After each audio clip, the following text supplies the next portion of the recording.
秋葵咧，佢個外表係翠綠嘅，形狀有啲似羊個角，所以咧有啲人叫佢羊角豆或者叫羊角菜。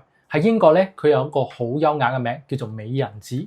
咁秋葵食起嚟咧，口感順滑，帶一啲脆感，非常獨特噶。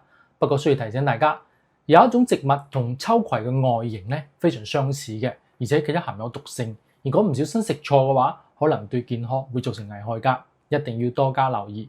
咁大家好，我係謝醫生。呢一期嘅影片咧，我哋嚟講講秋葵。咁秋葵咧係原產於非洲嘅，佢係屬於錦葵科植物。喺非洲好多國家，比如加勒比海島國同埋日本咧，秋葵作為一種營養豐富嘅蔬菜咧，被廣泛嘅人工栽培㗎。但係我國咧，秋葵咧曾經從越南引進，最初只係作為觀賞植物嚟種植嘅。咁由於當時大家都唔知道佢個食用價值，咁逐漸喺國內咧差唔多幾乎絕種㗎。咁1983年咧，我哋國家咧從日本咧引進一啲秋葵嘅種子，咁經過2年嘅栽培觀察咧，證實秋葵完全適合南方地區嘅生長，適應性好強，尤其喺炎熱嘅夏季咧，佢生長得好旺盛，可以持續不斷咁採集呢個果實。咁每一株秋葵嘅產量咧，大概係2到3斤左右，非常適合家庭或者係小規模種植㗎。其實咧，整一支秋葵都可以食用㗎。其中最受歡迎嘅就係部分嘅嫩格，因為佢營養豐富啦，口感獨特，經常被用嚟做煲湯啊、清炒或者做成涼拌菜㗎。咁除咗嫩格咧，秋葵籽咧都好有營養價值嘅。佢哋富含不飽和脂肪酸同埋必需嘅氨基酸，係補充營養嘅好嘅方式。而秋葵個葉咧就可以同蒲公英一齊呢啲綠色嘅蔬菜一齊煮，去增加食物嘅多樣性啦。咁其實咧，秋葵唔單止係一種蔬菜，佢喺中草藥裏邊都可以應用啊！大家經常叫佢羊角豆、羊角菜、無茄或者係黃蜀葵或者係綠色人參。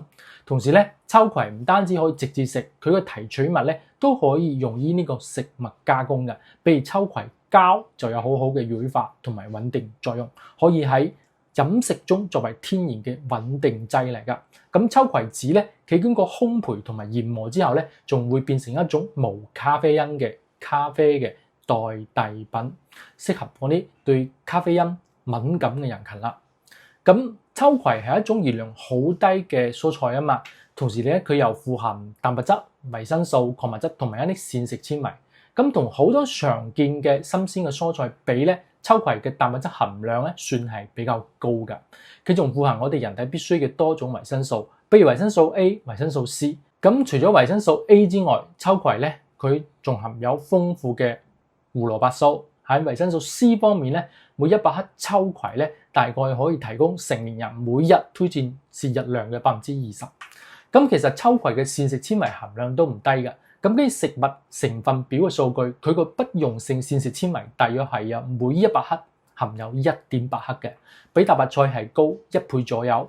咁膳食纖維可以幫助呢個腸道蠕動，對改善呢個便秘係一定作用㗎。另外咧，秋葵個鉀含量咧喺蔬菜中咧係相當唔錯㗎。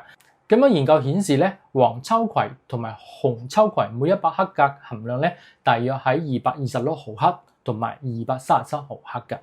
咁比我哋常見嘅白菜啊、茄子啊、油菜都要高。咁鉀對維持我哋血壓嘅穩定啊、保護心血管健康係非常重要噶嘛。咁第3個就係鎂啦。咁秋葵每100克咧含有38克嘅鎂，咁大約係大白菜嘅3.2倍噶。咁鎂喺能量代謝同埋神經嘅肌肉功能方面咧都發揮關鍵嘅作用。咁最後就係鈣啦。咁秋葵嘅鈣嘅含量咧大約每100克咧係101毫克嘅，同牛奶差唔多。不過要提醒就係咧，秋葵裏邊咧含有呢個草酸，佢會影響鈣吸收，所以咧我哋最好係焯水以後再食噶。咁除此之外咧，秋葵嘅籽都值得一提噶，佢含有一定量嘅脂肪啦，其中大半咧係呢個亞油酸嚟噶。咁呢係一種我哋人體必須嘅脂肪酸，可以幫助我哋調節血脂，而且佢都參與細胞膜嘅組成。咁秋葵籽咧仲含有酚類化合物啦，佢有一個抗氧化同埋抗炎嘅作用，所以總體嚟講，秋葵係一種營養成分比較全面嘅蔬菜。咁有啲朋友問自己身經常食秋葵有乜嘢好處呢？咁第一就係預防便秘啦。咁秋葵裏邊咧係有豐富嘅膳食纖維，咁佢個可溶性嘅纖維裏邊咧可以吸水膨脹，咁佢個不溶性嘅纖維咧佢又可以促進呢個腸道蠕動，咁呢兩種纖維結合嚟咧對預防便秘咧係有幫助噶。咁第二咧就幫助減肥啦。咁秋葵嘅熱量好低，舉個例嚟講咧，食5斤大嘅秋葵嘅熱量大約只係得25,000卡每100克啫。咁比我哋嘅胡蘿蔔素仲低，而且咧食秋葵仲可以增強我哋嘅飽腹感，減少食慾，所以咧佢對我哋嘅控制體重係有幫助嘅。咁第三咧就平穩血壓。咁鉀同鎂呢兩種礦物質咧，對血壓嘅調節好重要。咁食5斤大嘅秋葵咧，大約可以提供300毫克嘅鉀同埋3毫克嘅鎂，咁差唔多可以滿足一般人每日嘅鉀鎂需求嘅15%同埋12%噶。咁呢對維持血壓穩定係有益嘅。另外咧，有啲人可能聽過一種講法，話秋葵可以降血糖。確實有一啲動物實驗發現咧，秋葵嘅水提取物咧可以降低糖尿病小鼠嘅血糖水平。咁秋葵裏邊嘅多糖成分咧，都對糖脂代謝同埋腎臟損壞有改善嘅作用。但係咧呢種研究結果咧唔係可以直接用喺我哋人身上噶，更加唔可以等同我哋平時食秋葵就起到同樣嘅效果。咁從營養學嘅角度嚟講，秋葵其實係一種咧比較普通嘅蔬菜，佢本身佢冇直接降血糖嘅藥效。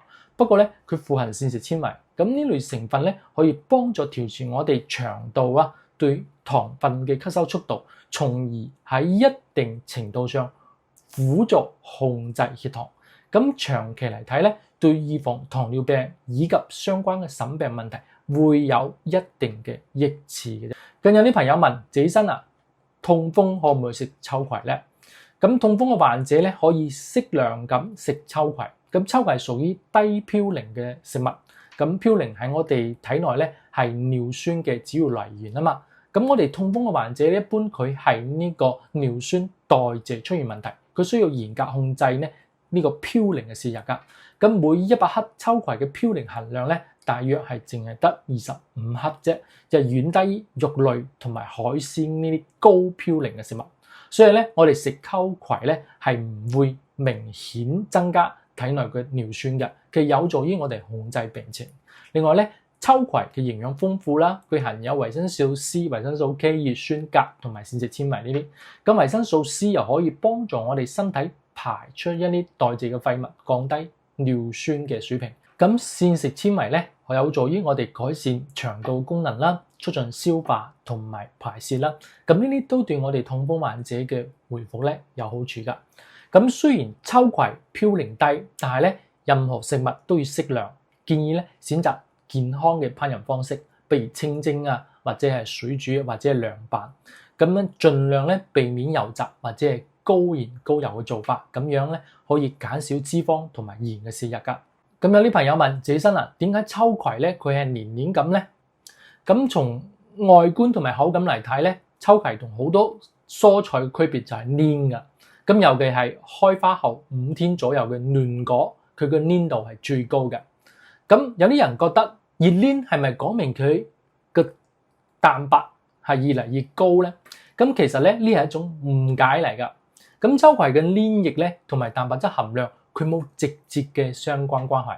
咁秋葵嘅蛋白質含量咧大約係每100克秋葵含有1.8克嘅蛋白質。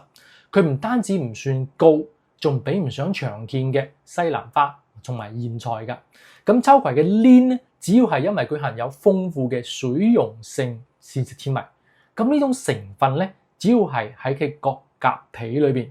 另外咧，佢黏液仲含有部分嘅多酚類抗氧化成分。咁呢對我哋健康係有益噶。咁呢種黏液咧喺烹飪嘅過程中咧就可以派上用場啦。比如咧，佢可以充當天然嘅濃稠劑。用嚟煮湯嗰陣咧，增加呢個黏稠度同埋呢個口感。咁如果你唔係好中意秋葵嗰啲黏感咧，你可以將佢同埋雞蛋一齊炒，口感咁清爽啲。咁另外咧，自己身提醒大家，我哋需要區別一種毒秋葵。咁呢個時候就唔好食啦。咁呢個毒秋葵咧，其實唔係真嘅秋葵。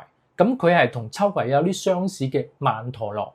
其實即將開花嗰陣咧，佢個果實外形咧睇起嚟容易咧被誤認為秋葵㗎。但曼陀羅咧，佢係含有有毒成分嘅，佢會影響我哋人體嘅中樞系統、呼吸同埋心血管系統。